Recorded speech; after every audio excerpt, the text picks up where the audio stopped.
It's not really a controversial statement that the quality of Pokemon games was at its absolute zenith back in the DS era. From Pokemon Diamond and Pearl, which kicked off the much beloved fourth generation of Pokemon, to Black 2 and White 2, which wrapped up an incredibly ambitious and inventive fifth generation, the most the series has seen to date, in fact. The DS games were Pokemon at its peak as far as game design chops go. And really, while there may be some who argue that the decline in quality for the games that came after has been exaggerated depending on whom you choose to talk to, the existence of Pokemon Brilliant Diamond and Shining Pearl is a resounding reminder of just how great these games could be back in the day, and how much of that brilliance, pun intended, was lost once they decided to transition to 3D spaces. In case it's not clear, Brilliant Diamond and Shining Pearl are really great.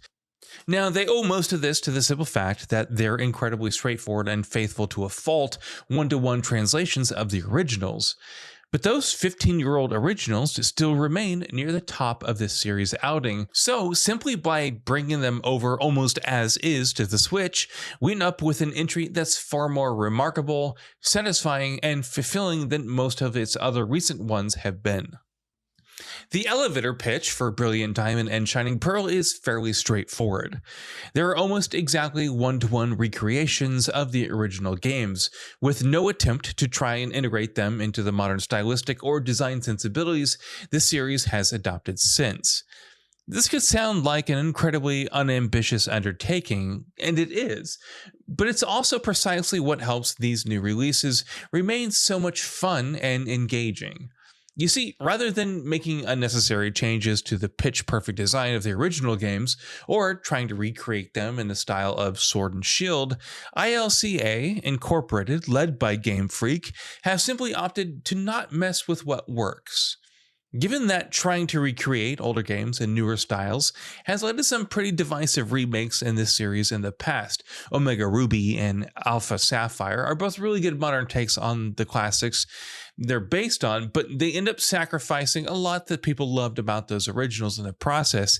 This ends up working out really well here. So we end up with Sinnoh, still the best map in the series, replete with an incredible amount of aesthetic and geographic variation brought over as is. And Sinnoh is an incredible map. It has everything: underground caverns, frozen and snowy tundras, marshes and swamps, forests, grasslands, deserts, coastal settings and beaches, mountains, small village tucked out of the way, giant urban centers that are the center of life in the region. It's a massive map, with a trip between any two destinations being extremely long, full of dense and massive routes, which make every time you step out feel like an actual journey and an actual adventure, something that, again, the modern games in this series lack. It's also designed to give the player a lot of agency. While Sinnoh is laid out with a lock and key design to channel players' progress along an intended critical path, it also offers a lot to the player who's willing to step off the beaten path and go traipsing on their own, whether that be encounters with relatively rare wild Pokemon to entire areas and dungeons that are optional and hidden, just waiting for the enterprising player who might be willing to step off the road and follow the trail to where it leads. Sinnoh is an adventure and a great map and setting, and that Brilliant Diamond and Shining Pearl bring it over as is without trying to, for example, recreate it in Sword and Shield's 3D style or as a wild area, works to these games' benefit. As of right now, it's very clear that Game Freak does not properly understand how to design compelling 3D spaces, but they've mastered the art of great design in 2D. So sticking to their best 2D maps to date, as is, rather than trying to rebuild it in 3D, was definitely a smart decision. In general, this means that Brilliant Diamond and Shining Pearl end up with almost all of the same merits that the original games had. They've got that great map, as I mentioned, and the great sense of progression and adventure it brings. They're also ridiculously full of content. The fourth generation Pokemon games were frankly absurd with just how much they had to offer to players. You had an extremely long mainline campaign, you had online trading and battles, you had an extremely fleshed out contest tournament you could lose dozens of hours to. You had massive mini-games and meta progression frameworks, from the Underground, which hosted fossil hunting, secret bases, and spelunking for treasures, to poffin cooking. You had fairly expansive post-game with an entire new island that opened up once you beat the Elite Four. And as mentioned, you had entire dungeons and areas that were totally optional, just lying there out of the way for players who bothered to go explore them, getting some pretty incredible rewards, such as a wicked encounter with a legendary. All of that is here, almost as is. There have been a few changes made, some for the better. The Underground is hugely expanded now, and it knows it because it's called the Grand Underground now, and plays host to everything it did in the originals, while also including caverns for encounters with higher level Pokemon, which can usually end up being stronger than the ones you find in the wild, and also end up including some rare Pokemon you can't find anywhere else. In a way, this helps address the issue of Pokemon availability in Sinnoh. Famously, for example, the Sinnoh Dex did not offer any fire-type Pokemon until you beat the Pokemon League, unless you really liked Ponyta or Rapidash. That sort of gets addressed with the Grand Underground. Other changes are decidedly worse. For instance, contests in Diamond and Pearl were a step down from how perfect they had been in Ruby and Sapphire, which introduced them, but they were still really compelling. They've been totally ruined in Brilliant Diamond and Shining Pearl to just being a rhythm minigame. I'm sure a lot of people may still enjoy them, but I personally definitely found them to be a step down from the originals. Brilliant Diamond and Shining Pearl also make the curious decision to eschew the content and improvements in Pokemon Platinum, the most improved third version of Diamond and Pearl, made. This means that progression, mechanics, and the story all revert to how it was in the original pair of games, which is extremely disappointing. To be clear, because so much of what Platinum brought to the table, from the improved story climax towards the end to the excellent post-game in the Battle Frontier, has needlessly been ignored. But to these games' credits, they actually end up bringing a lot of their own alternative set of improvements to the table to compensate. Some of those are very basic quality of life changes that can nonetheless have far-reaching repercussions on how the games play moment to moment, such as the decision to not tie HMs, the hidden field moves you need to use to progress past obstacles, to the Pokemon you're carrying in your party, or the ability to customize your character with some really great customization options offered to boot. Others bring back long requested features to the series, such as allowing the ability to have your Pokemon follow you in the overworld. They added an extremely substantial post-game, including allowing the ability to legally catch most legendary Pokemon, but after completing some quests to get them first, as well as the ability to re-battle gym leaders and the Elite Four in extremely challenging encounters, where they have perfect team compositions and AI dialed up to very difficult. Actually, that's another great area of improvement in these games.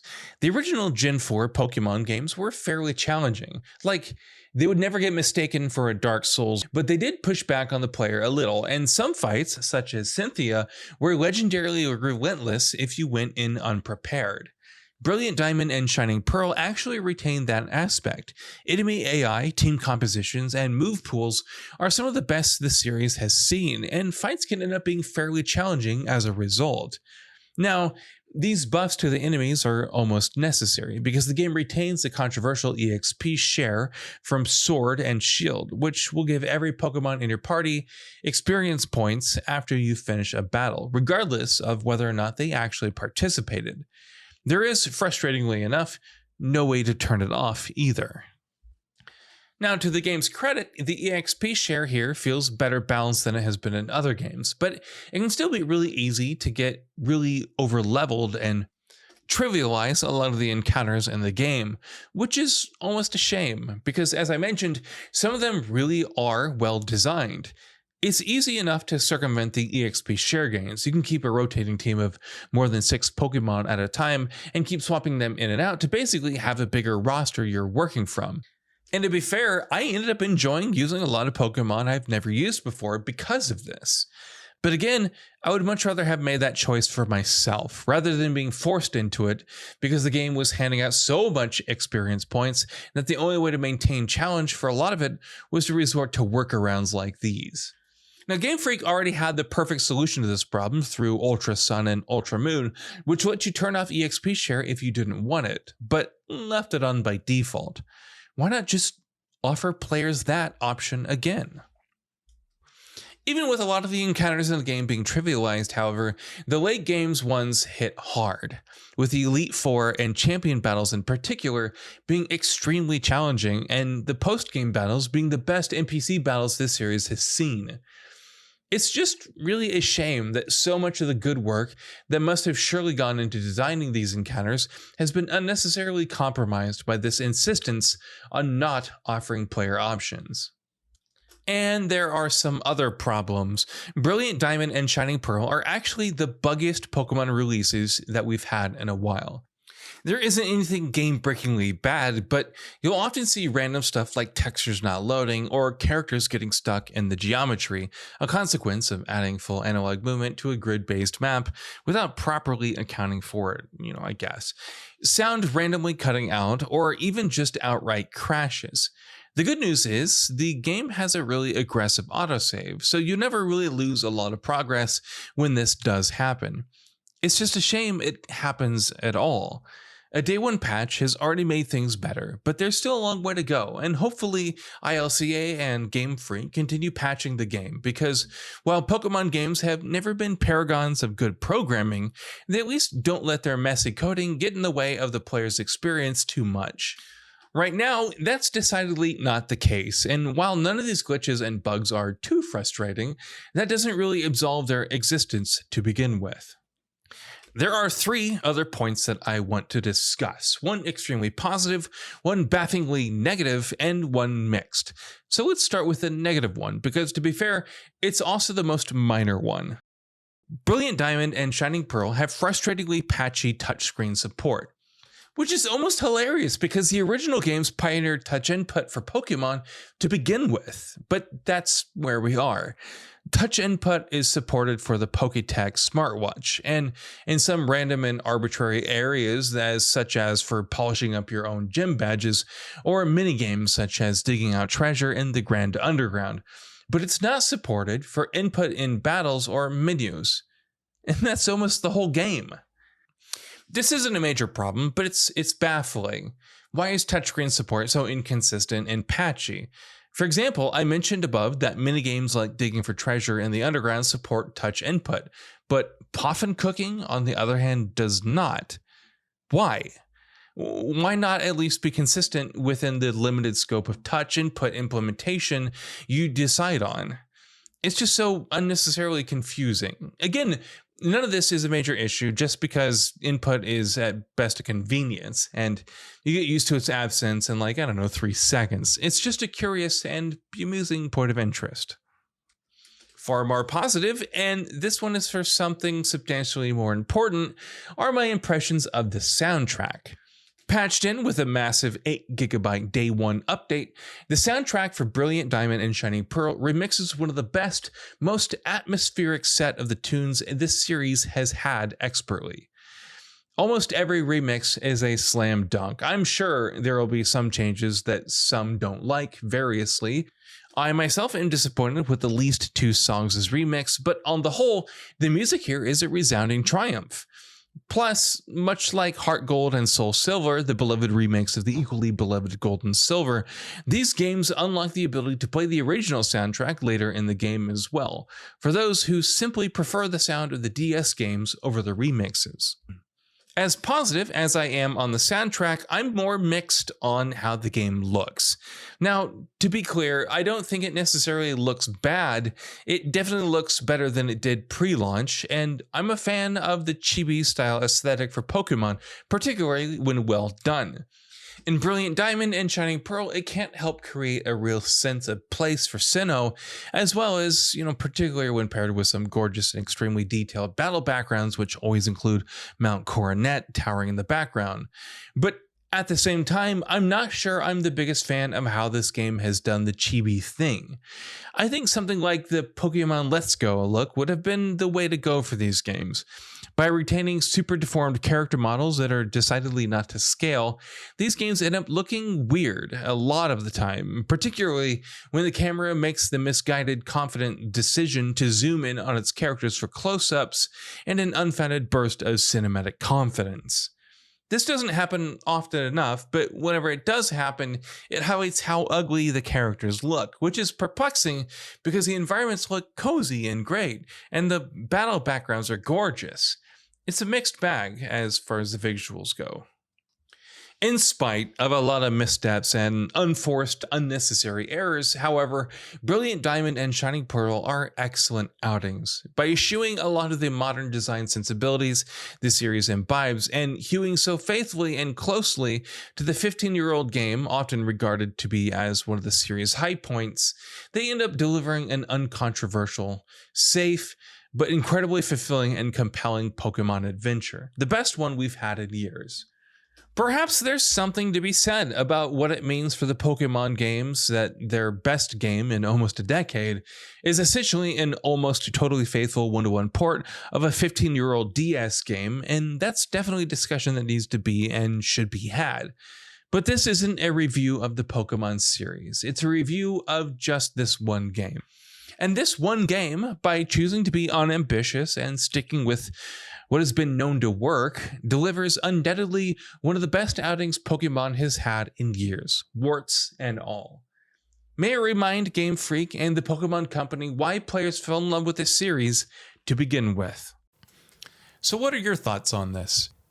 Go ahead and share them in the comments below, and if you like the video, please subscribe to the channel and enable all notifications by clicking the bell icon to get new video updates. We upload every day and would really appreciate your support.